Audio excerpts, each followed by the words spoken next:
Hi, thank you for tuning in to What in the World is Going On. Today we're going to discuss what would a 21st century recession look like and how to prepare. Many factors can trigger or contribute to a recession, but two specific factors are likely the biggest risks to economic stability in 2024. Inflation is one. Any investor who hasn't lived under a rock for the past 2 years is already aware that inflation is the primary economic factor in 2024.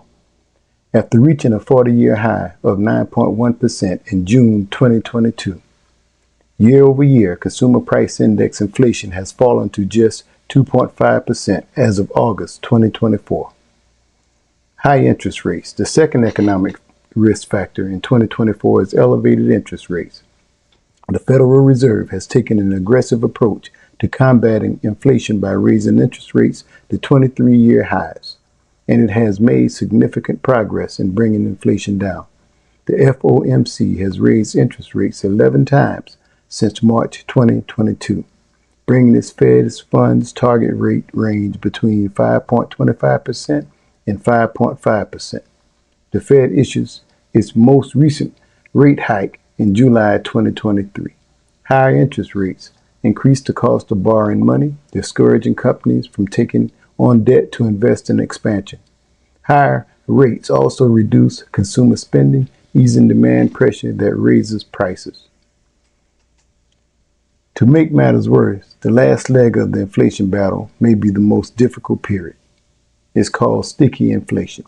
Sticky inflation is inflation in goods and services that have prices that are not very responsive to monetary policy adjustments, such as children's clothing, auto insurance, and medical products. The U.S. economy is headed for recession. Converging global and domestic factors will cause the United States economy to experience a recession within the next 18 months. The looming economic crisis foretells a weakening of the domestic market and will become a prominent focus of the 2024 U.S. election debates. Amid this recession, high unemployment rates are prompting people to stop spending money on things that aren't household necessities, driving the cost of certain goods and services down. A recession is a downtrend economy that can affect production and employment and produce lower household income and spending. To prepare for a recession, you can stock up on foods that shelf stable, long-lasting, and easy to prepare, such as canned meats, fish, poultry, fruit, vegetable juices, broth, and soups. Dried goods, such as dried fruits, nuts, trail mixes, and jerky.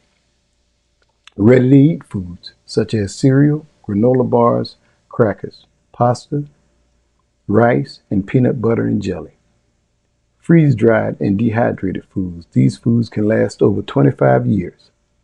Packaged mixes, convenient mixes that only need water and short cooking times.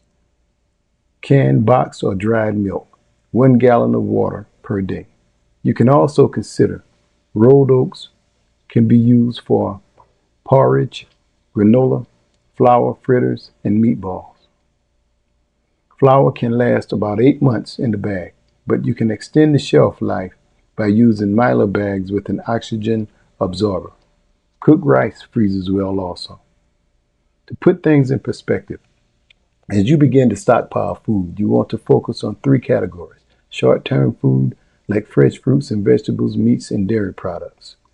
Medium-term food, like dried fruits, raw beans, grains, and dried meats. Long-term food, like professionally made, freeze-dried, and dehydrated emergency food. All Americans should have at least a 3-day supply of food and water stored in their homes, with at least 1 gallon of water per person per day. If you have space, experts recommend a weekly supply of food and water. Choose foods that don't require refrigeration and are not high in salt. Because people have less money to spend, demand falls, taking the prices of many goods and services with it. Because the decline in disposable income affect prices of essentials such as food and utilities often stay the same. According to experts, the next Great Depression will start in 2030 and likely last through 2036. After these 6 years of economic decline, it will take roughly 4 years to fully climb up from that low point and get to where we were before the Great Depression began. The Great Depression of 1929 lasted a decade, beginning in 1929 and ending during World War II. Industrial production plummeted. Unemployment soared. Families suffered. Mobilizing the economy for the World War finally cured the Depression. Millions of men and women joined the armed forces, and even larger numbers went to work in well-paying defense jobs. World War II affected the world and the United States profoundly. It continues to influence us today.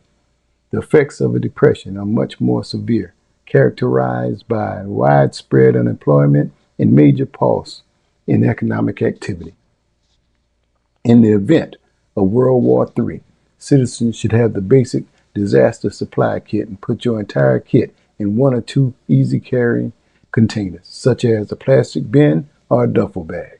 A basic emergency supply kit would include the following recommended items. 1 gallon of water per person per day for several days for drinking and sanitation. At least a several day supply of non-perishable food. Battery-powered or hand-crank radio and an NOAA weather radio with one-tone alert. A flashlight. A first aid kit. Extra batteries. A whistle to signal for help. A dust mask to help filter contaminated air.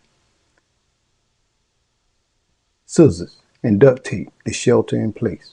Moist towelettes, garbage bags, and plastic ties for personal sanitation. A wrench or pliers to turn off utilities.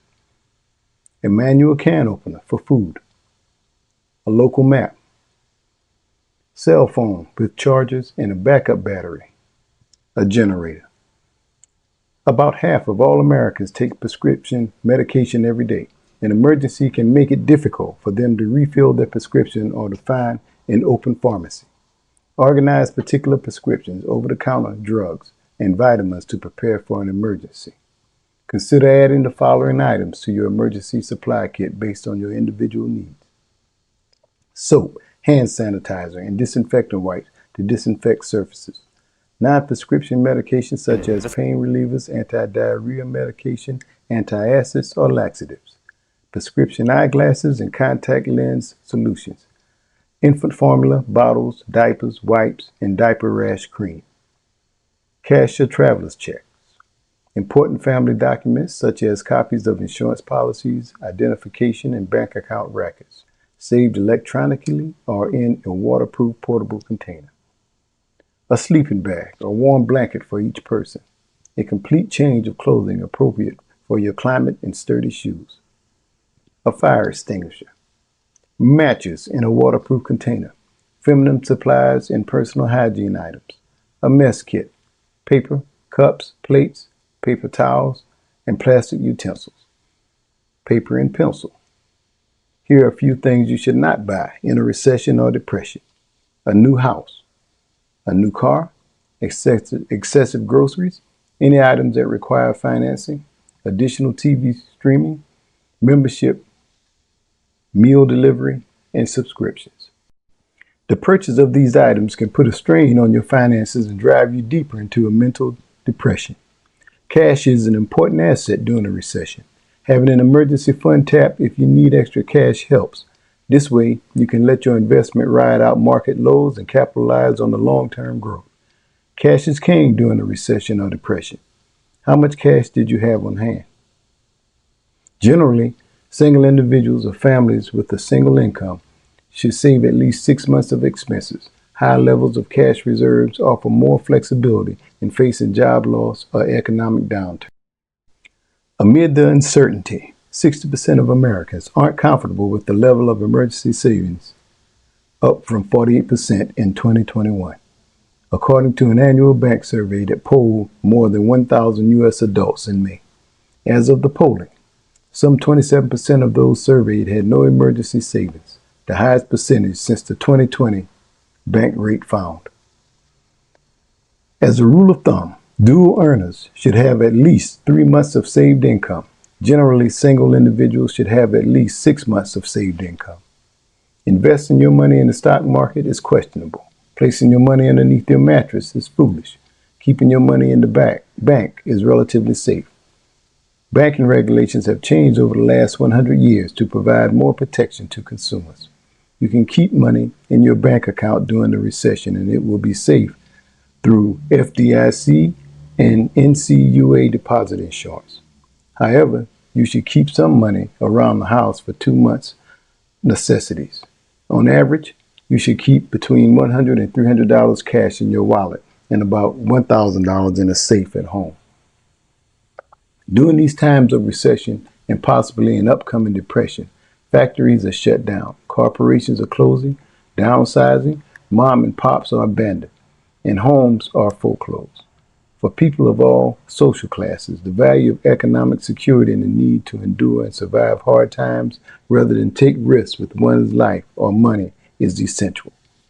The New Deal, as the first 2 terms of Franklin Delano Roosevelt's presidency were called, became a time of hope and optimism. Although the economic depression continued throughout the new era, the darkest hours of despair seem to have passed.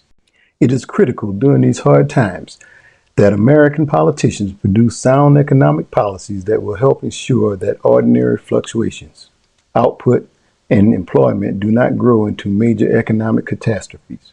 We understand the purpose of government according to the Constitution. It is simply this: we, the people of the United States, in order to form a more perfect union, establish justice, ensure domestic tranquility, provide for the common defense, promote the general welfare, secure the blessings of liberty to ourselves and our posterity, do ordain and establish this Constitution for the United States of America. If you enjoyed this podcast, please like and subscribe.